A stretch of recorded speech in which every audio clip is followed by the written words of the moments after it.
Sicotte, executive editor of the Brewer Magazine. Welcome to another episode of the Brewer Magazine podcast. We're available on YouTube and Spotify. Make sure that you're liking and subscribing to be able to follow along to our weekly updates on the podcast. And of course, we're available daily at brewermag.com. Also, ciderbusiness.com for the cider industry is where your business resource for both the brewing and cider industries. Well, running a restaurant is a lot. You start out with a vision for something special, but that vision gradually gets overshadowed by the day-to-day of it all. And the thing I love about Square is how it helps take some of that pressure off of you so you can actually enjoy why you started in the first place. When Square steps in, helping you save on food costs, get your menu seen by millions on the Cash App, and get delivery app payouts faster. It frees up time and mental energy in a world where both are typically in short supply. Square, here for the magic that's not on the menu. Go to square.com/goodstuff to get started. That's square.com/goodstuff. We're also sponsored by Keg Logistics. You can go to keglogistics.com for more details. All right, well, you definitely know the name if you're in the brewing industry of Bart Watson. He has been a longtime chief economist for the Brewers Association, and in early 25 took over as CEO from Bob Pease. And it was a great opportunity to be able to sit down and talk with Bart for one of our newest issues. It's in Brewer Magazine, By the Numbers and Beyond, how Bart Watson looks to lead the Brewers Association in a maturing market. And had a chance to talk with him in December of 2025 as we were getting ready for the holidays, and did that interview. The full issue is now out, and you can check that out on our website. But I think everyone kind of knows Bart is just the chief economist guy and the numbers guy. And I wanted to kind of get more into details about him as a person and him as a new leader, and, you know, why he wanted to do it in the first place, how he got to that point, and just his thoughts of everything else of being a CEO of the Brewers Association, minus the economist part. So we got a chance to dig into a lot of that. This is bits and pieces of that interview. We had a very long interview, so I wanted to share some bits and pieces that either weren't in the magazine or just kind of expounded on what he was talking about in the issue. So here's Bart Watson, CEO of the Brewers Association, here on the Brewer Magazine podcast. This Brewer Mag podcast is sponsored by Keg Logistics. Now's the perfect time to review your keg management strategy. Whether you're seeking a truly flexible keg rental program or intrigued by the seamless distribution freedom of paper fill, Keg Logistics is ready to craft a personalized solution for you, ensuring you receive the kegs you need precisely when you need them. For details, visit keglogistics.com/brewermag. Keg Logistics, modern solutions for keg efficiency. Even before you joined the BA, like, what did you know about the industry? What did craft beer mean to you at that point in time? And maybe now compared to, how you see it now. Yeah. So, before I started at the BA, I knew very little about the BA. I knew somewhat about beer. I was a, burgeoning beer consumer. So the year before I was at the Brewers Association, I spent as a professor at the University of Iowa. I was a visiting assistant professor teaching a bunch of stuff, which is actually how I came to find the BA, doing a lecture about excise taxes and found the BA website. But, I had started to get into, beers, local beers. There was a beer bar in North Liberty, which is a little bit north of Iowa City, Reds, that I went to with a bunch of friends. And that's where I remember discovering IPAs and being like, oh, what are these? These are, horribly bitter. Oh, actually, I like this. And discovering, drinking a lot of the local Iowa beers at the time, really discovering the local Iowa scene, Toppling Goliath, and there were Exile, and there were a bunch coming out of Des Moines at that time. Really wasn't a bunch of a scene in Iowa City. Back Pocket had just opened in Coralville, and maybe we're just opening. I don't even really remember them having a tap room when I was there. So I knew a little bit about beer. I knew I liked it. I knew I was kind of getting into the space, and then didn't know a ton about the industry other than again, there was a scene that was developing. I lived in the Bay Area when I was doing my PhD, and remember for one of my birthdays early in grad school doing the Anchor tour. That was kind of one of my formative beer memories, and getting to go and see where Anchor Steam was brewed, and getting to do the tour back in the day was amazing too, because they walked you through a tour. You did 45 minutes learning about beer, and at the end they just drop you at the bar and they're like, all right, you got 30 minutes left. The taps are open, and they just kind of let you drink as much as you want and taste a bunch of stuff, which I don't think anybody does a tour like that anymore. Wow. But I remember that, and just remember like the range of flavors of beers they were producing. So I was definitely getting into good beer both there and in Iowa. And then when I came across the BA job and learned a little bit more about it as I prepped for doing interviews, thought how cool it was that there was a group, a community association that was supporting that and was helping to grow that. That's cool. Now, obviously, you've been around Bob the whole time. You got to see him, develop the role. You kind of, step into the role. I'm like, what from your time being there set you up, if you feel, for success to be the new CEO this year? Yeah, well, I mean, I think my previous roles were, I mean, I am who I am, so maybe I was always going to say this, but I think the roles that I had at the BA really set me up for success as CEO. One, being the economist meant very close to the pulse of what was going on in the industry. So really understand current market challenges, kind of what our members are facing out there as growth is stop being a rocket ship, and now they're entering a much more competitive market. So that's one. Two, at some point in there, I took over leading our membership team, which again, I think was a great way to get in touch with our members, who they are, what they want, what their challenges are. And that came about because I'm very persnickety about data. And, for my brewery tracking, at some point I was like, well, how are we keeping track of all the members? Who are the breweries? Who are the openings? Who are the closings? And that led me to work really closely with the membership team. And at some point, that was another one of those 8 hats now down to 7 that Paul was like, well, maybe I can give that up too, because he was doing that as well. And so handed down to me. So he was only wearing 6 hats and I was now wearing 2. But yeah, I think both of those, really set me up to understand our members, which is the core of, I think, what will enable me hopefully to be a very successful CEO is, understanding our members, understanding what they need. And then finally, in the last few years, Bob had trusted me with a number of kind of strategy things as we thought about where the association was going. I think, again, enabled by that base of understanding our members, understanding the market. But I'd already been working with Bob on some of that, looking at, kind of strategically, what do we want to do with, the big properties that the association has? How can we evolve those for the best benefit of the members and to meet the needs of the current market? So all those things, I think, made me a strong candidate, and happy the board thought so as well. And you kind of mentioned this as well. What I was going to ask is like, because you obviously, as CEO, you're kind of in that role of being an advocate for the industry, sharing the data, from your background that you've known. But at the same time, you're a cheerleader for the industry. Yeah. And like you said, is that really the hardest part for you, stepping into it, being kind of like, you're the guy that everyone sees on stage now as a leader. Has it been hard to adapt to being that maybe a little bit of the rah guy that like I said, it's not just all hard numbers?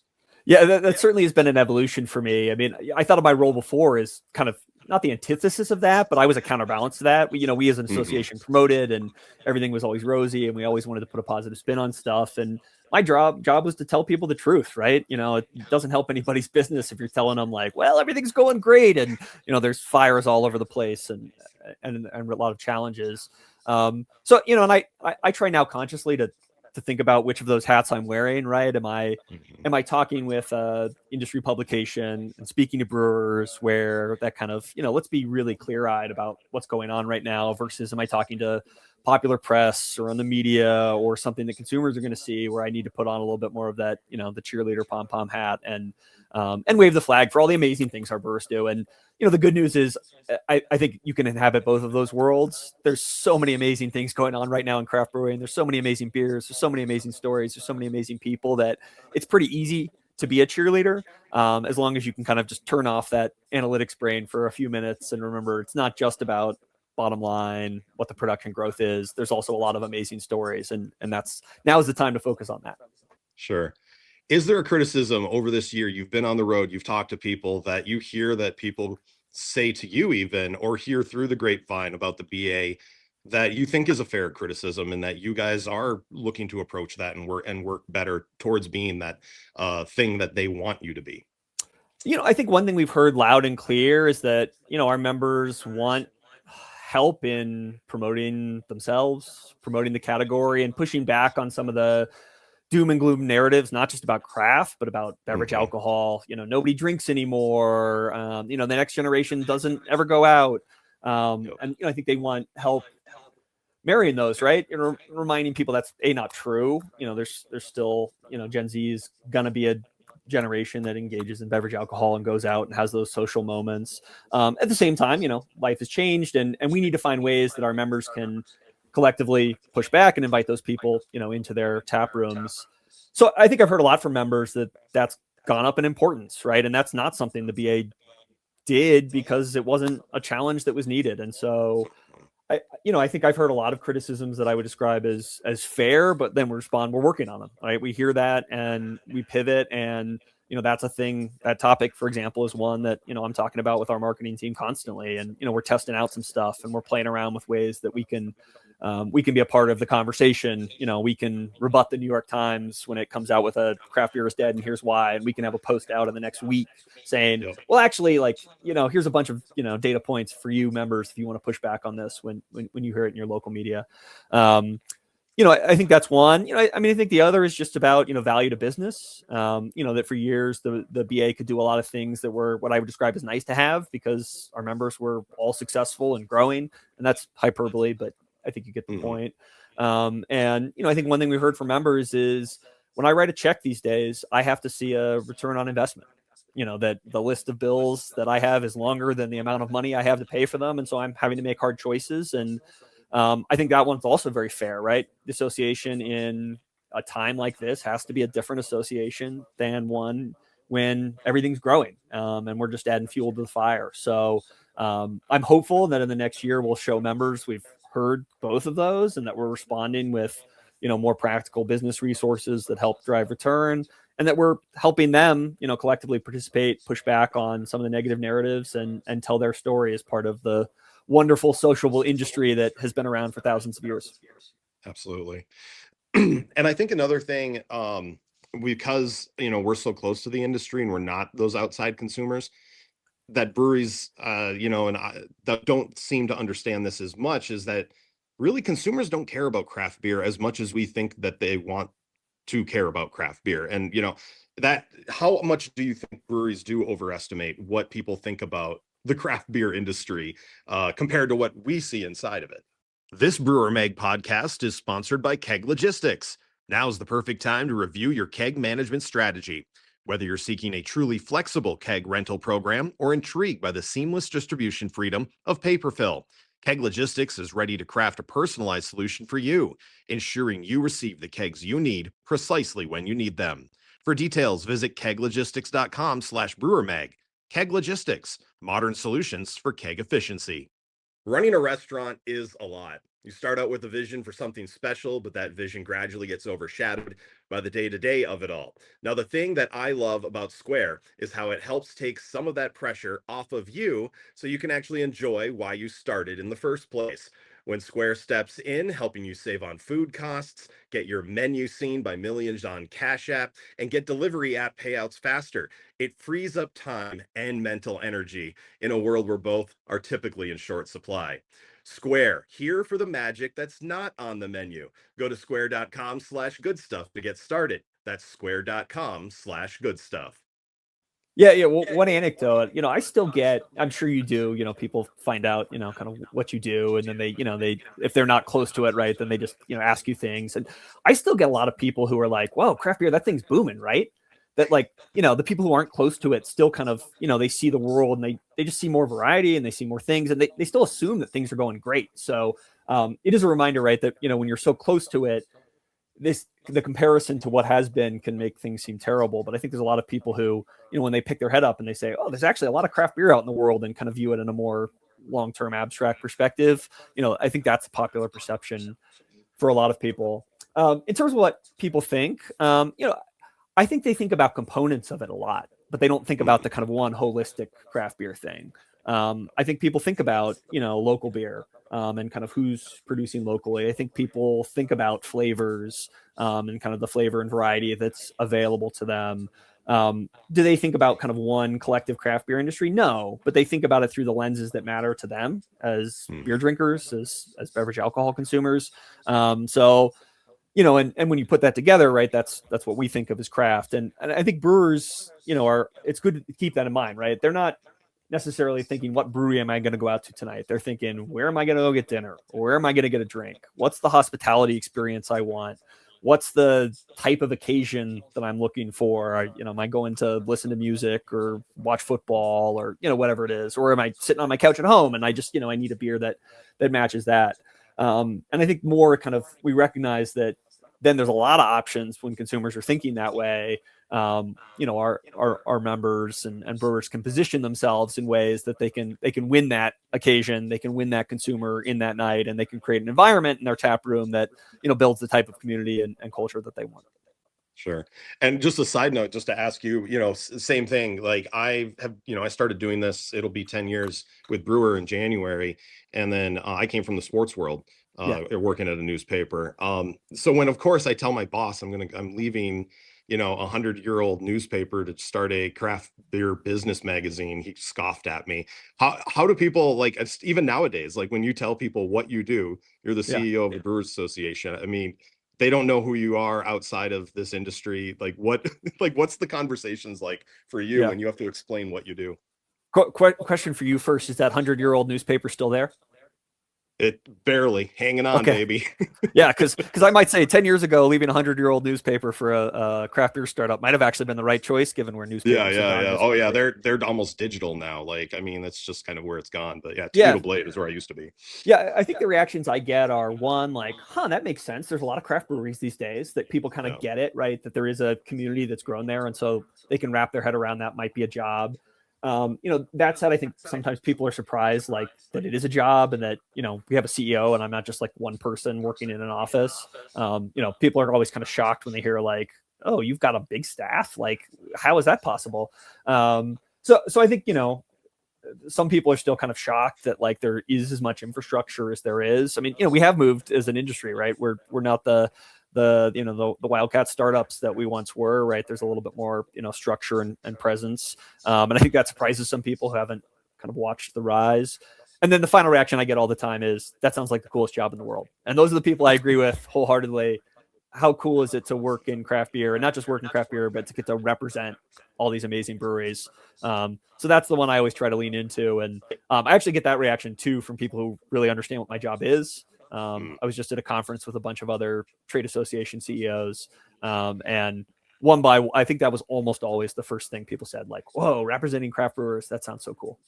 That's neat. Like, even like, you get you must get to drink a lot of beer then, and like, it's almost like that is all you're doing all day is just going, like, I get that all the time. Like, oh, so you drink a lot of beer? I'm like, well, yeah, when I'm out, doing things, yes. But like, no, I'm not sitting at home right now, pounding a 6-pack. I think sometimes that perception gets ingrained as well. And it's always funny to see. Do you get that as well? Like, it's always followed by, what's your favorite beer? Or what should I drink? Then, like, which is, always opens up the other box. Well, what kind of beer do you like? Where do you live? I think people do assume that it is a lot of beer drinking, and it doesn't help when I tell them we were on the Great American Beer Festival. I think that only then makes them think that we're just drinking beer all the time. So exactly. Well, and we kind of talked about this already. The fact that there is that narrative, and it's kind of become fatigued on breweries, is there's the constant talk of the recession and the saturations and the competition. How do you balance that, and be transparent at the same time without the doom loop of the same story going out, and kind of fighting that a little bit?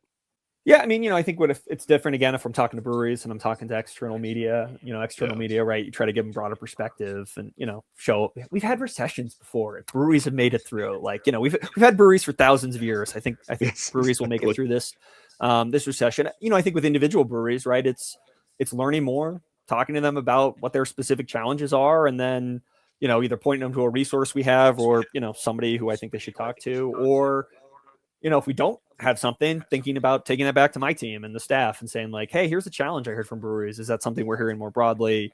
Is there something we could be doing about that? We very much try to be, it's listen, right? Input in, and then, resource or service out. So, when we're doing it these days, it's, we're really in listening mode of, hey, let's really understand the evolution of the challenges for members, and then think about, what we already have that we can repurpose, what we already have that we can give, or what we need to build so that, members can meet today's challenge and come out and thrive. And, I mean, really, when our mission is to promote and protect America's craft breweries. But, when it really boils down to it, and I talked to the team about, our job is to make anybody who is a member of the Brewers Association more likely to be in business in the future than they would be without that membership.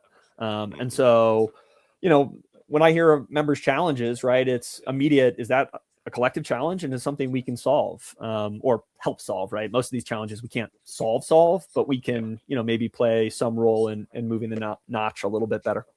And you kind of brought some of this up. What are, some of those traits that you see in breweries throughout the country that, are consistently outperforming in this flat market? Like, what are they doing right that is helping continue to grow in the industry?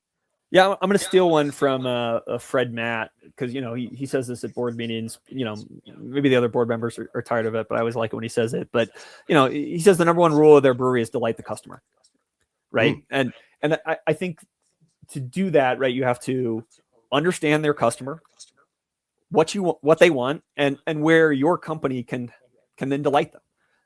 And so I think the breweries that are doing the best, and there's other like business we could talk about, like, well, what's your debt level? And the breweries that kind of have the business infrastructure in place, I think also helps. But breweries who know who they are, know who their customer is, and then understand how that marriage works, right? If you know what your customer is coming to you for, and then you are consistently giving it to them or elevating it, I think those are the breweries that are succeeding the most, and the ones who are, kind of constantly looking for a new thing or don't have that kind of strong attachment are the ones that are struggling. And I think there's lots of places that do this well, and it's not always about the beer, right? It's about the experience, the brand, the space that you're welcoming people into.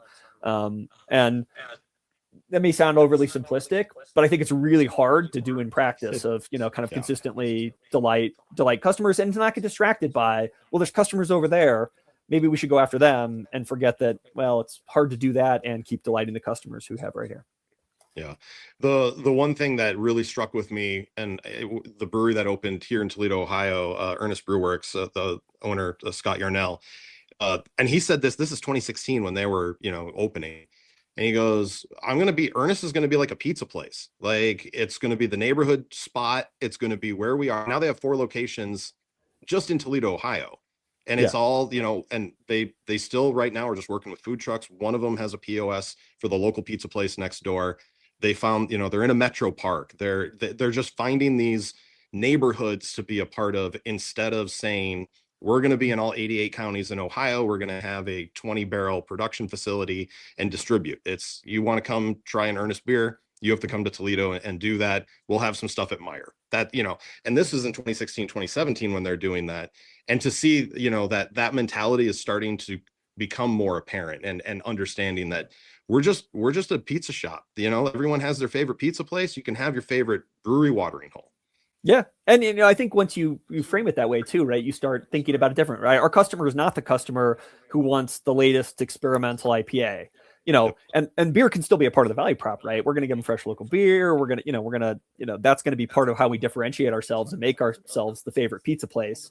But when you think of your pizza place first, right, then, what you're focused on and how you tell your story and how you brand and really understand that and really agree with that. I was just skiing with my daughter this weekend, and we were up there, and there's a brewery and coffee roastery that I visited more times than I will admit in a 2-day period.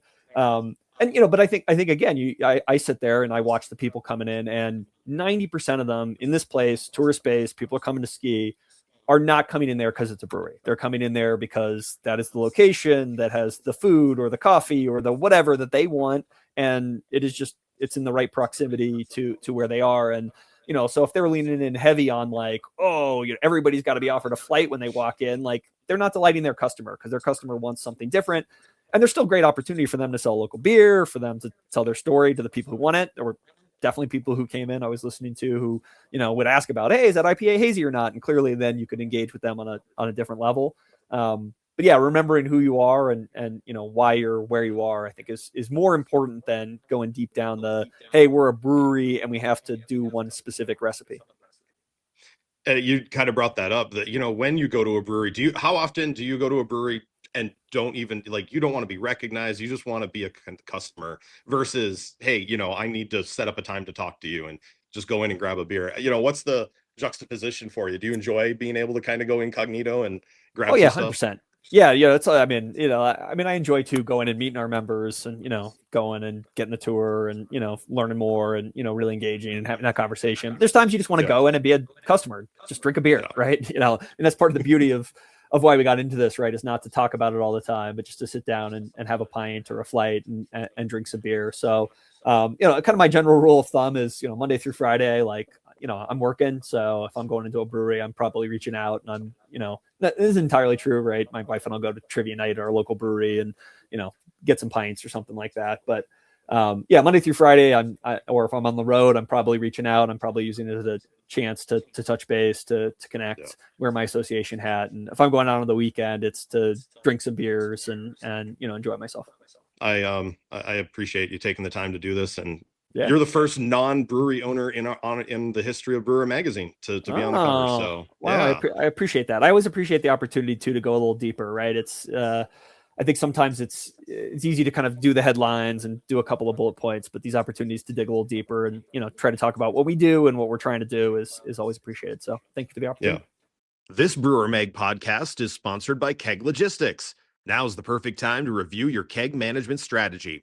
Whether you're seeking a truly flexible keg rental program or intrigued by the seamless distribution freedom of paper fill, Keg Logistics is ready to craft a personalized solution for you, ensuring you receive the kegs you need precisely when you need them.